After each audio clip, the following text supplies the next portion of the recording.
దేశవ్యాప్తంగా మొబైల్ ఫోన్లు చోరీలను అరకట్టి పోగొట్టుకుంటున్నటువంటి ఫోన్లను బాధితులకు చేరవేయడంలో కేంద్ర ప్రభుత్వం central equipment identity register CEIR portal కీలక పాత్ర పోషిస్తోంది. IMEI నంబర్ ఆధారిత ఈ వ్యవస్థ ద్వారా దొంగిలించబడినటువంటి లేదా పోగొట్టుకున్న లక్షలాది ఫోన్లు వాటి అసలు యజమానులను చేరుతున్నాయి. ముఖ్యంగా ఉత్తరప్రదేశ్లోని ఘజియాబాద్ పోలీసులు ఈ విధానంతో వేల ఫోన్లను రికవరీ చేస్తూ ఆదర్శంగా నిలుస్తున్నారు. ఘజియాబాద్ పోలీసులు విజయం కొరియర్లో ఫోన్లు. ఘజియాబాద్ పోలీసులకు వివిధ రాష్ట్రాల నుండి దొంగ ఫోన్లు కొరియర్ల ద్వారా వెనక్కి వస్తున్నాయి. సిఈఐఆర్ ద్వారా ట్రాక్ చేసి ఫోన్ వాడుతున్న వారిని పోలీసులు సంప్రదించడమే ఇందుకు కారణం. తెలియక సెకండ్ హ్యాండ్లో కొన్నవారు కూడా ఫోన్లను తిరిగి పంపిస్తున్నారు.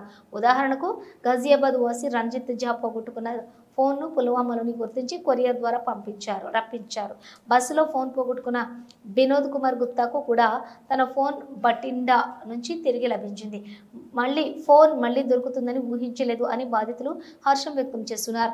గత 2 ఏళ్లలోనే ఘజియాబాద్ పోలీసులు సుమారుగా 1200 సెల్ ఫోన్లను స్వాధీనం చేసుకున్నారు.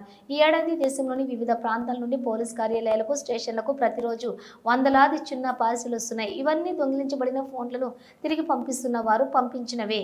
ఉదాహరణకు పుల్వామాకు చెందిన 35 ఏళ్ల వ్యక్తి 6 నెలల క్రితం స్థానికంగా దుకాణంలో తక్కువ ధరకు ఒక సెకండ్ హ్యాండ్ ఫోన్ కొన్నాడు.